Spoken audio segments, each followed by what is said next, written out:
අයිබෝවන් අද මම ගොඩක් කතා කරන්න බලාපොරොත්තු වෙනවා මම රාශි 12 පිළිබඳව කතා කරන්නේ. එතකොට රාශි 12 නැවතත් අපි බෙදීම් වලට ලක් කරනවා. ස්ත්‍රී රාශි පුරුෂ රාශි කියලා බෙදනවා. ඔත්තේ ගැටේ කියලා බෙදනවා. අපි ඒ සුළු බෙදීම් එක කතා කරමු. එතකොට බලන්න කොයි බෙදලා ස්ත්‍රී රාශිය කියන්නේ පුරුෂ රාශිය කියන්නේ මේ කේන්ද්‍රය අතට අරගෙන බලන්න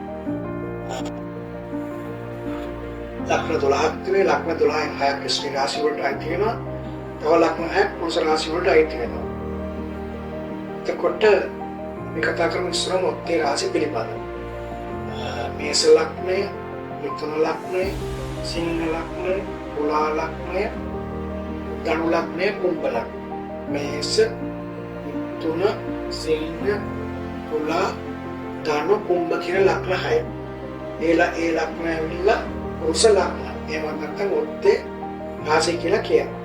ඒතර බලන්න ඔබ මේ ලක්න වලට අයිතිද කියන එක. ඊළඟට ඉරට්ටේ රාශි නැත්නම් ඉරට්ටේ ලක්න. එහෙම නැත්නම් ස්ත්‍රී රාශි වලට අයිති වෙනවා.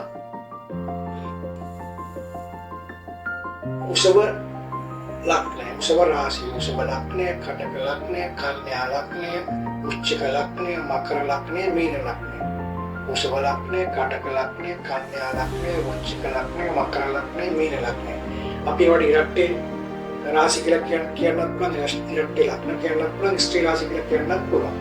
එතකොට ඔක තමයි ස්වභාවය. එතකොට සාමාන්‍යයෙන් පිරිමි කෙනෙක් ස්ත්‍රී ලක්නයක උපදින්නත් පුළුවන් ස්ත්‍රී කෙනෙක් පිරිමි ලක්නයක උපදින්නත් පුළුවන්. එතකොට යම් ආකාරයකට යම් දේවල් නිසා වෙනස් වෙන සංස්කරණ වෙනස් වෙනකටත් තව වෙනත් දාපල්පෑම් නිසා නමුත් ඒගොල්ල තුළ ඒ ලක්නයට අදාළ ගති ලක්ෂණ පිරන්න පුළුවන්. තව දීර්ඝකාල බලපානවා නවග්‍රහණක පිටින් බලපාන දෘෂ්ටි වගේ දේවල් බලපාන නමුත් පොදුවේ අර ලක්නයට අදාළ ගති ලක්ෂණ දැන් පිරිමි ලක්නයකින් කාන්තාවක් කියනොත් ඒ කාන්තාව තුළ යම් කිසි විදිහකට ඒ පුරුෂ ගති ලක්ෂණ තියෙන්න පුළුවන්.